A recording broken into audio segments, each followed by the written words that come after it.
Hello, everyone. This is Lee Andrews from Akathame, and thank you for joining me today. I am very honored to have Jeremy Kriegel from Kriegel. Sorry, is that right? Kriegel? Kriegel. Kriegel. I had it right first time. Yeah. From Audible. He is a UX director at Audible, and he's going to talk to us today about something that is sensitive for everybody who's ever been an employee. And we're going to be talking about what happens when you get laid off or fired or furloughed. And regardless of how they label that action, it's a termination action. And Jeremy shared a post on his LinkedIn page that says, just cut the crap. You got terminated. You've been fired. I don't care what they call it. It's a hard thing to deal with. And here's how I've managed through it. So I kind of said, let's do this. let's make this something for the recording so that people can get a better handle on how to handle these kinds of situations. So we are live on LinkedIn. We are also live. We're also live on, that was my reminder to tell me that we're live. We're also live on YouTube. So if you have questions, please put them in the comments in those areas. And then I will get to them as soon as we can. And the other thing is as Jeremy comes out with these little gems of information, I will be typing them into the platform, the StreamYard platform, and then showing them to everybody. So if I look down or look away, that's what I'm doing there. So Jeremy, let's get started. First of all, thanks for joining me. Yeah, thank you very much for joining me. This is going to be a fast and another furious 30 minutes of our lives. So Jeremy, the LinkedIn post, as I said, got my attention. So before we go down that pike, tell us what it is that you're currently doing today. Sure. So I'm one of the UX directors at Audible, and I'm responsible both for our area of new business, which is primarily our international experience, as well as our corporate systems, the platforms that help run the business. So I have those two teams. And if people don't know what Audible is, what does Audible do? Audible, it's amazing. And one of the reasons I joined was how much I've gotten from it personally. So it's a leading provider of audio stories and audio spoken content. So for me, I use it for a lot of professional development, although now I'm branching out into more nonfiction for some, kind of personal relaxing downtime. But it's just it's an amazing service. There's great content, great narrators. I was a subscriber since 2014, and a lot of it, why I wanted to join was how much I'd gotten out of the service personally. So it's interesting. I'm an Audible fan as well. So it's interesting because I think Audible has one of the better UX experiences, interaction experiences. And so for something that's already good, they keep wanting to make it better. And so therefore they keep hiring people like you to do that. How does that make you feel? It's a big part of the ethos. Empathy and customer obsession is a big part of what we do. So just because it's great, there's always room to make it better. So we've got a great team of people who are focused on taking what we have now and looking for ways to just really drive it forward. So it's a passionate group of people. I'm really thrilled to be a part of it. A lot of talent and energy there. Excellent. So now let's talk about the path to getting there, which is why we're having this chat today. So your post was extremely direct, and I'm going to read that post in case nobody saw it or the people on this call didn't see it. Have you been laid off, furloughed, or some other shitty euphemism? It sucks. I've been through it many times, life in startups and agencies, and it never gets easier. It would be a privilege to help you, whether by looking at your resume, portfolio, connecting you with others, or just listening to your story. Please ask. Even if we don't know each other well, I will make the time.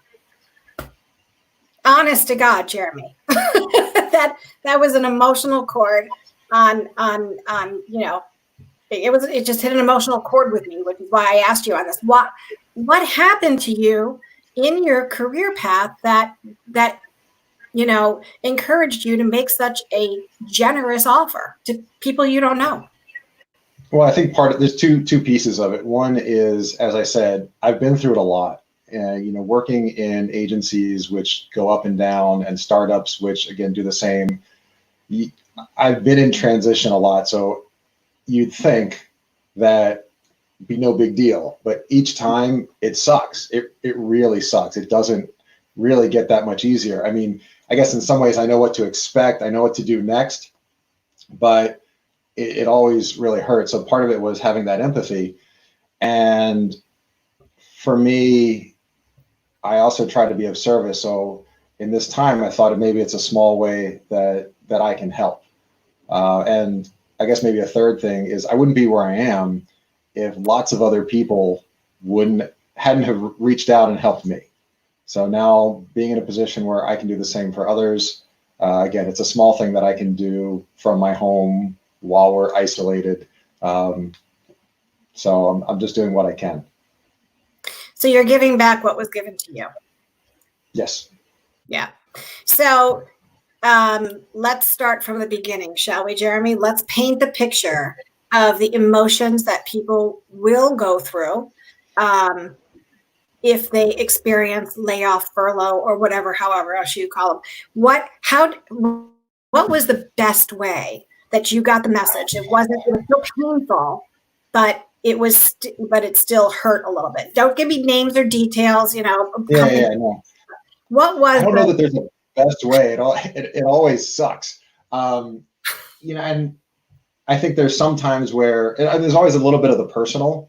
Maybe the least personal is the entire company is shutting down. Like, okay, well, there really isn't much that I can do about that at that point. But there's still, if you're a startup and you've put all this time and energy and caring into it, you love the product you're building and the people you're serving and the colleagues you're working with, and then all of a sudden that's going away.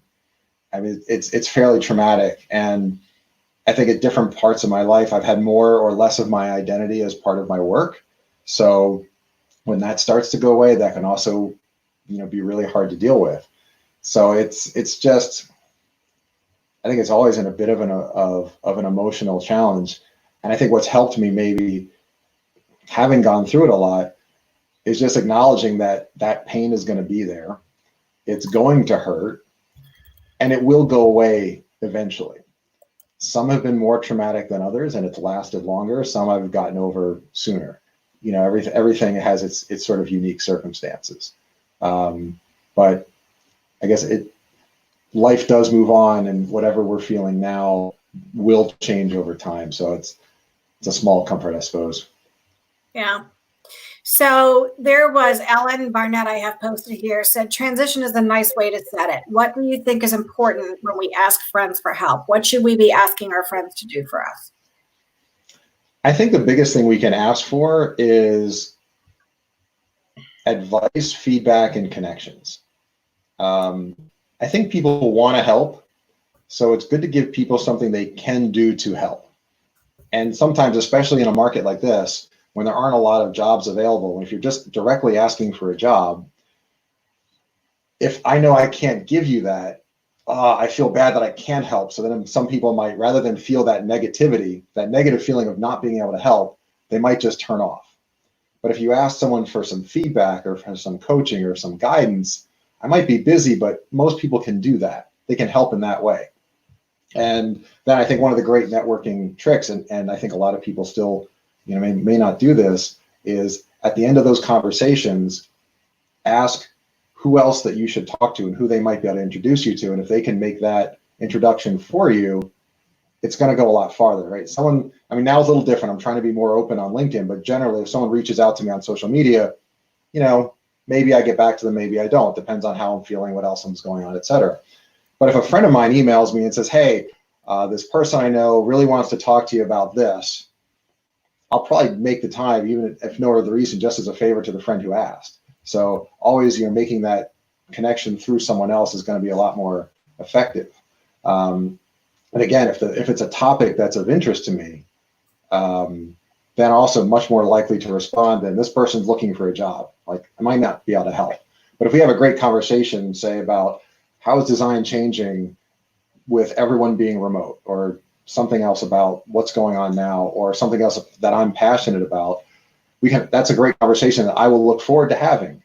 And it's a good way to start to make that connection and connect with someone that might not respond to just a job request. Now, what might also happen is after that, some people will ask about you. Some might not, some might. And when they do, then you can talk about where you are and what you're looking for. But again, I might not ask that person directly for a gig. I might say, do you know anyone else who's looking for someone like me? And if they have something, they'll say, well, yeah, I am. And if not, they might be able to connect you to someone else. So would you only ask that question of somebody that you know, or would you reach out to somebody that you don't know, try to make a new connection and say, do you know of anybody who could use somebody like me? My preference is for the people that I know, and not just the people that I know, the people who love me, the people who have really enjoyed working with me and I have the strongest connection with, because they're going to be the people who are going to be most willing to put some of their credibility on the line to introduce me to someone else. So that's where I want to start.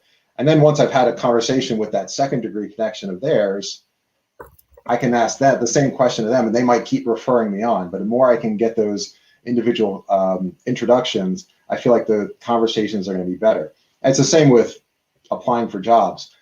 If I see a posting that I'm interested in, first thing I do is go to LinkedIn and see who I'm connected to at that company. And if it's not a first degree connection, is there a secondary degree connection where I can ask that person, my connection, to introduce me to someone at the company that I want to apply to and get them to submit my resume. So it's not just going into the bin of hundreds of resumes for every position. I want a person to email my resume directly to the hiring manager or the recruiter and saying, schedule the phone call. I don't want them to just rely on the search engine or something else to pull me out of the bundle for the gig. Because I've had a lot of experience. I've done a lot of things, and I can't recall a time where I ever got a call back from, blind submission to a site. I've heard that a few times, Jeremy. I really have. It's interesting. It's not novel, right? Yeah. So there's a lot of getting over your fear. There's a lot of getting over your initial emotion. You've been separated from a company, and it's like any other traumatic situation. There's a process to go through, right? So At what point you've gotten to this acceptance, but you've got to get to this acceptance point that you just lost the position. Your income is going to change to zero, and now you've got to put yourself back on the market. Many people have a tendency of going in one of two directions. They are either, hell bent to find that next job. Nothing's going to get in their way. I'm on it, not to worry about it. It's just a job. I'll find another one. And then other people take it very, very personally. So the questions that I get from those people who take it very personally, they ask me, what's more important? Why am I getting fired? Is it truly because of a layoff, because I don't have finances, or is it because I'm not a fit?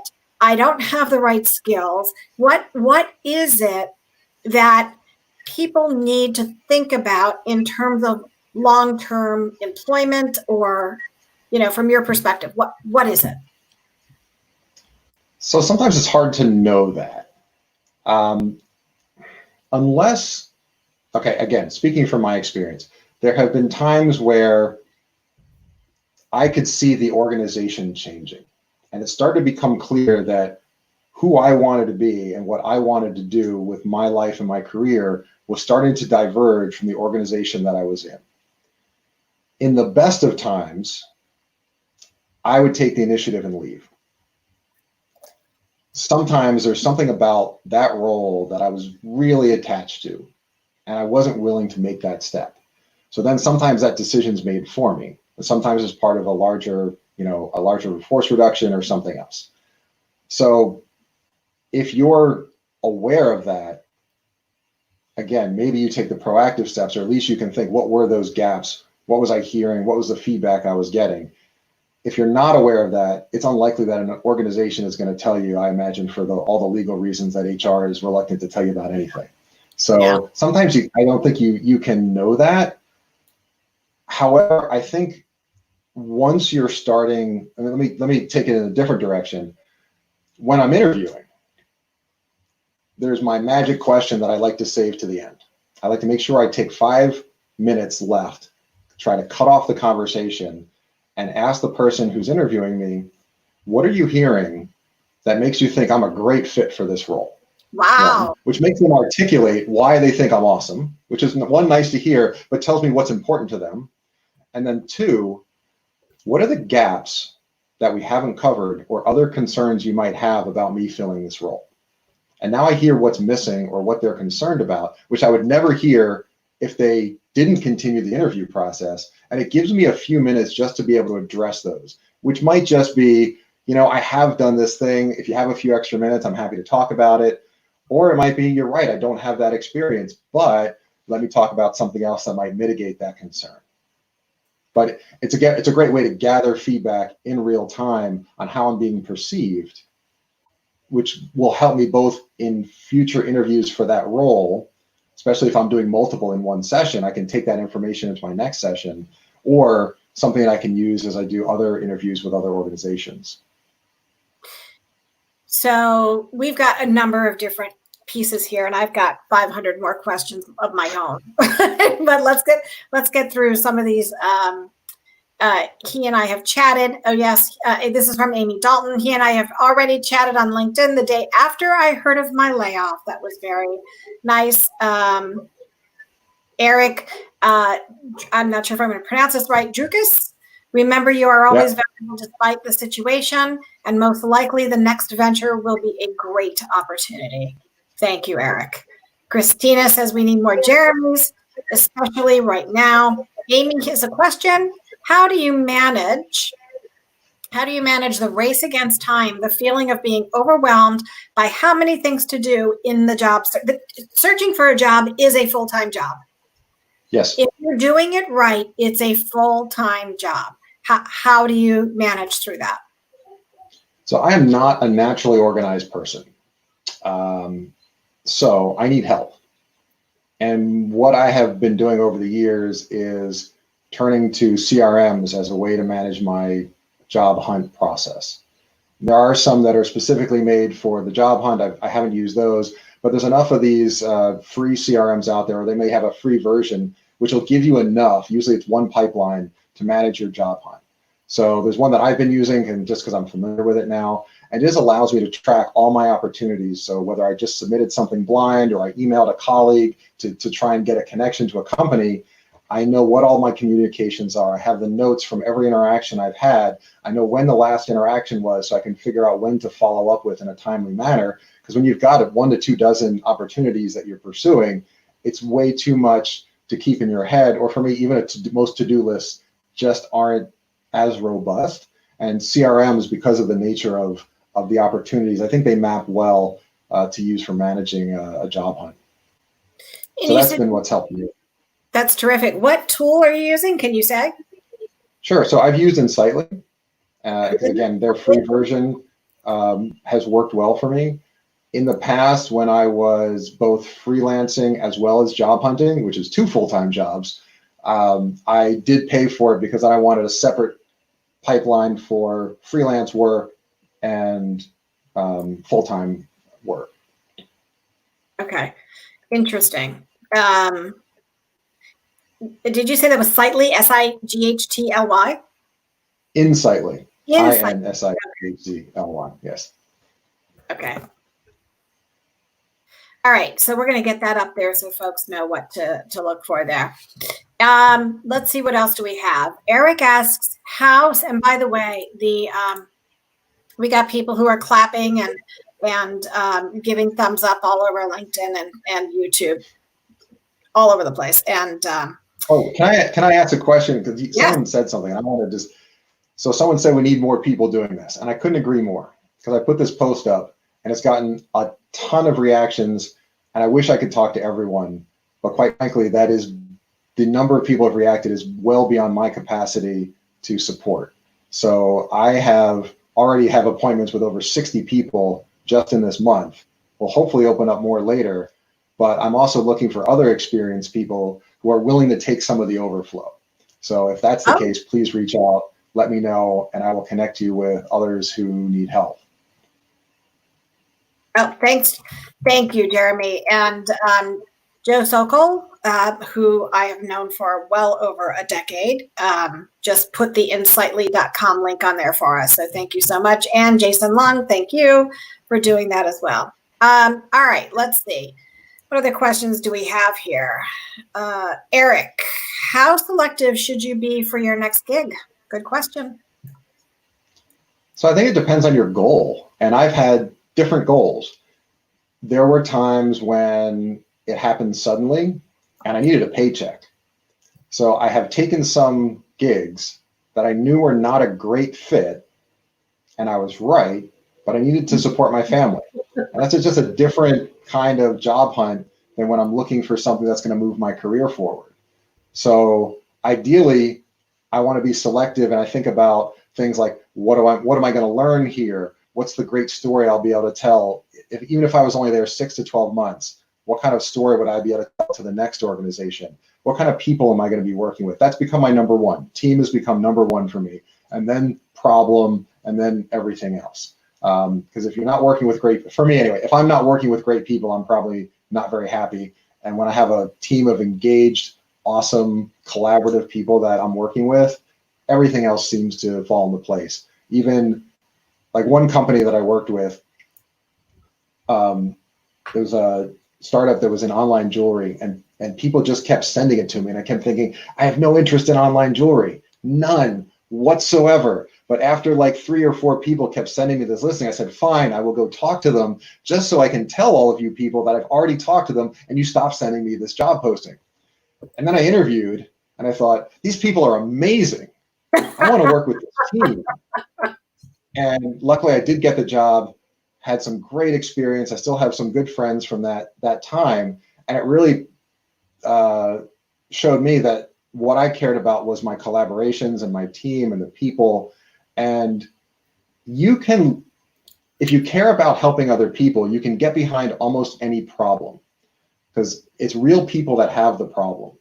So yeah, I didn't have an interest in jewelry per se, but starting to get to know the users, and it was all these people that wanted to do something special for someone special. And how do you not love that and really want to help those people be great at that? So I was able to fall in love with the product, with the customers, in something that I never thought that, and I know a lot about gems and jewelry now that I never thought I would know. See, there was a reason that you and I connected. That's, yeah, gems and jewelry. There we go. So we've got comments again coming in fast and furious. So Christina Jackson said, can we set up a Google Doc to match mentors to mentees?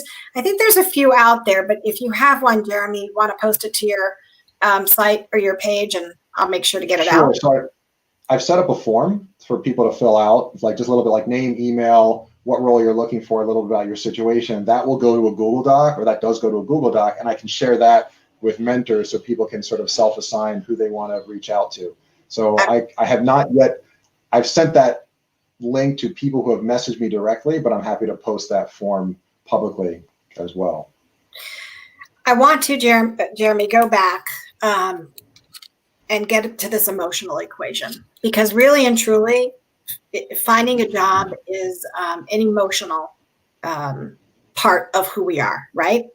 And we either are in that mentality to be able to do that, or we're not.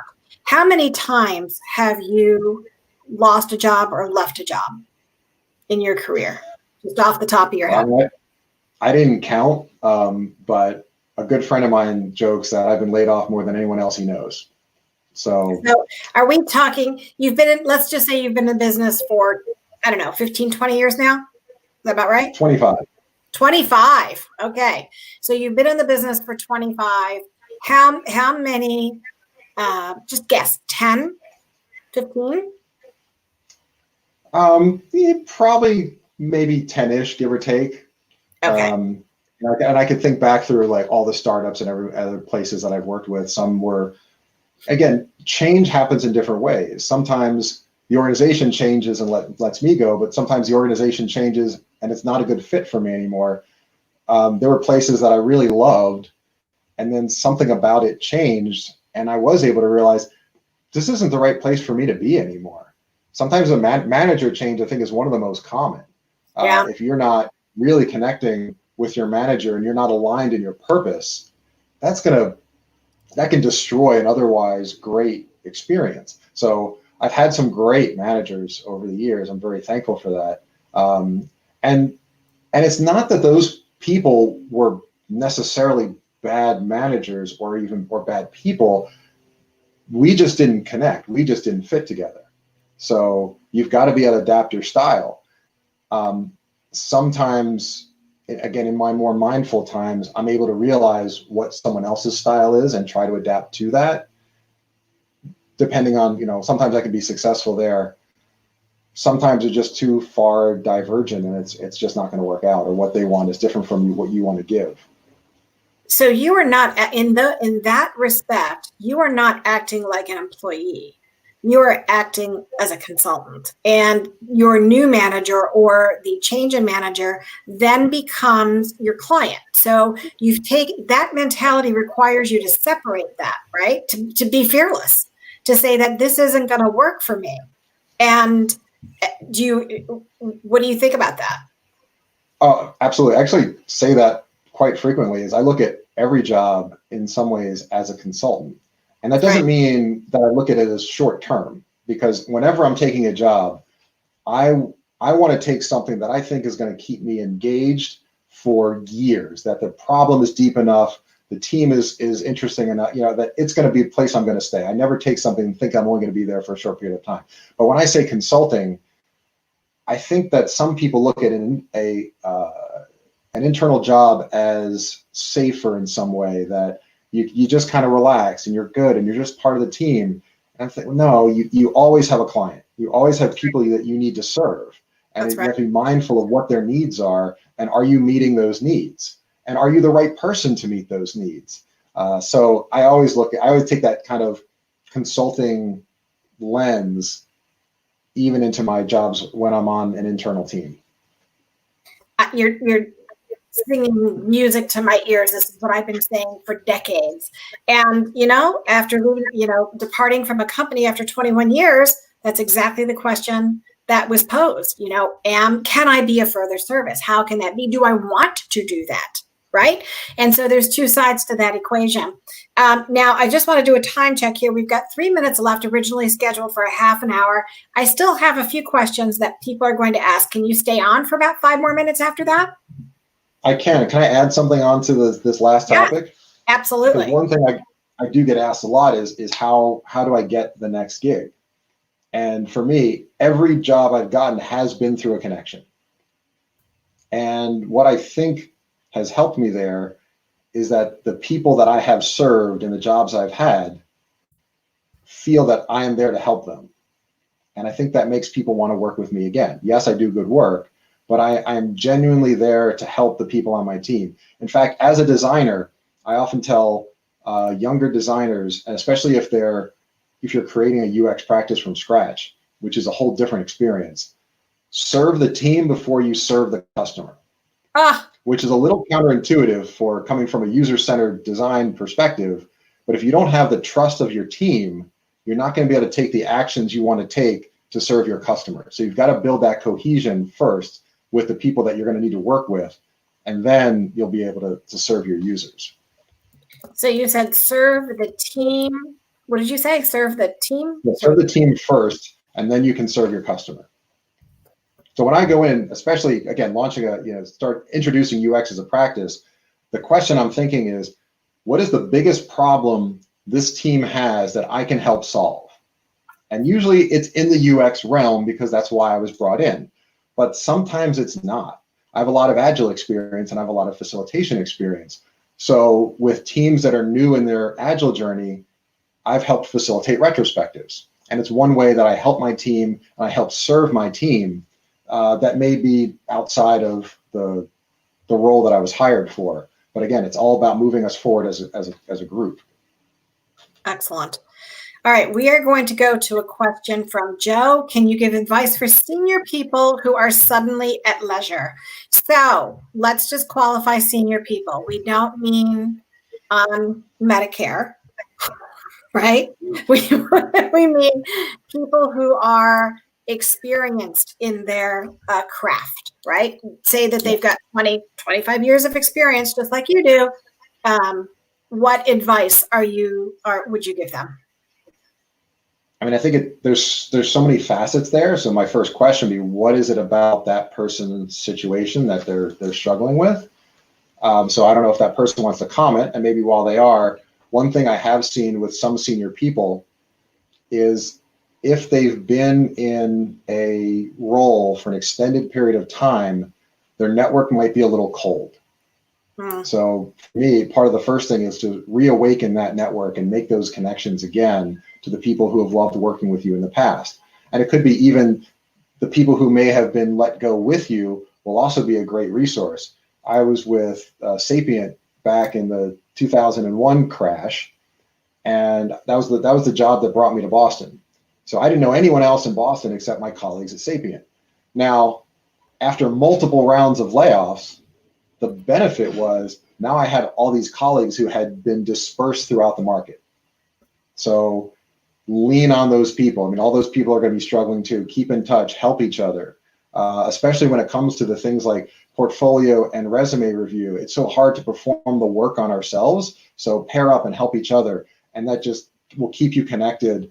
And I've gotten jobs from friends and colleagues who, I even had one friend referred me during his interview. He said, you know what, I'm not the right person for this job. You should talk to Jeremy. They did. I ended up getting hired. You know, that's amazing. That's what you want, your connections referring you. I've been referred by people I haven't talked to in years. So yeah. So I'm seeing the common thread here. So I think that there's another side to this experienced senior thing. And I think that we're actually going to be talking about this tomorrow, which is ageism, with two human resources folks. And so I have no problem telling anybody my age. And I'm an open book. I'm 58. And the last thing I think about is ageism. And I don't know why. I just figure if people are going to be discriminatory in any way, shape, or form, I don't want to work with them. I don't want to play with them. I don't want to work with them. I would rather know up front if you have that bias or that prejudice, and please, it's like a bright red flag that says stay away from me. And I use my favorite word, next, because there's so many other opportunities in this world that I'm just not going to get stuck on that. What do you think about that? Oh, I agree. So one, again, if someone's being ageist or any of the other ists or isms, it's like, fuck you. And That's right. You're lucky if they don't call you back. In fact, I think in general, if you do a great job of representing yourself and someone doesn't want to move forward, thank God, because you're not wasting your time and you can go pursue the people who want someone like you. Yeah. So yeah, it always sucks when you do the phone screen or the first round, you don't get called back. But if it wasn't a good fit, if it wasn't a great thing for you, again, it's tough if you're like, I need the income. But if you're trying to find something for your career and it's not a great fit, they don't move forward. That is great. That is a great result. Focus on the people who want someone like you. Exactly. Which reminds me, because I want to go back to another comment that you made earlier about accepting work for now. Brenda Hawley made this point during a one-on-one conversation I had with her. She said, Lee, don't focus on the long-term goal necessarily. She goes, keep that in your mind, but what do you need right now? And so you said that earlier as well. What is your immediate goal? And your goal is to put a roof over your family's head, food on the table, keep everybody in school, blah, blah, blah. So that, you know what that takes, Jeremy? That takes a complete break from ego. Yeah. Because you might not be doing the job that you want. You might not be doing the job that you love, but you're doing the job that you have to do what you need in this world. And does that make sense? Do you agree with that?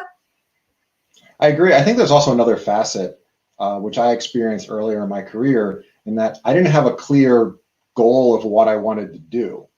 So I was unfocused in a different way. So then I would look for what's the opportunity that's in front of me that seems to be the most interesting. And I would just follow that curiosity. And it seemed to lead me in a good way. I did get a little frustrated at times because I felt that there were some colleagues of mine of similar experience level that had much more senior positions than I did. And there's a part of me that has kind of like, I kind of want that, but it just wasn't the path that I took. I'm very happy with the path I took. I've done some amazing things. It just took me a little bit longer to get there. So I think it's sometimes okay to be a little unfocused. The downside is it's a little harder to stand out in a tough job market when you're unfocused in how you present yourself. So challenge there. Isn't it interesting? Because the same is being said on the other side. When you're too focused and you're too senior, there are less opportunities, and they look at you as being, you're going to cost too much, you're going to want too much, you're going to want blah, blah, blah, blah, blah. So then you've got all those human biases, Jeremy. Honest to goodness, it's amazing we get anything done in this world, isn't it? So, yeah. So let me just see. We've got one last question, and then I will let you go, sir, because this has been an extraordinarily helpful call. Christina says, but the hard part is, how do you talk about food on the table jobs, or do you offer that honesty when your interviewer asks? That's a really good question. So do you tell what do you say? I have never said to an employer that that's why I was taking their job. And I would probably be reluctant to bring someone on if that was the case. So while generally I am a fan of being upfront and honest, I'm not sure that will serve your needs if that's what it is. I think most people want someone who they feel is passionate and dedicated to the work. So if you come in and say, I had a candidate once come in for an interview and put it out on the table to say, yeah, I could take this job or leave it. I might even get out of UX entirely. Meh. And the team's reaction was, that's like, you want someone that's energetic to join your team. You want someone who's excited. So to take someone who's coming in with meh, unless there's a very specific reason you want them, I think it's unlikely that that I'd probably fake it till you make it in that case. Case. Yeah. I would go along with that. All right, we got one other asking, sorry, I missed the opening. There was some talk about mentor-mentee Google Doc, and yes, Jeremy will get that out. I think it's already on your LinkedIn page, is it not, Jeremy? I've sent it to people who messaged me on LinkedIn. I will post it on LinkedIn after this call. Yeah, that would be great. That would be great. All right, well, this call could go on forever. I think that to sum it up, you're not alone.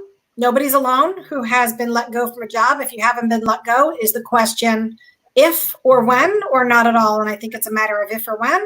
To get through it, you have to walk through that emotional process to make sure that you get to the other side.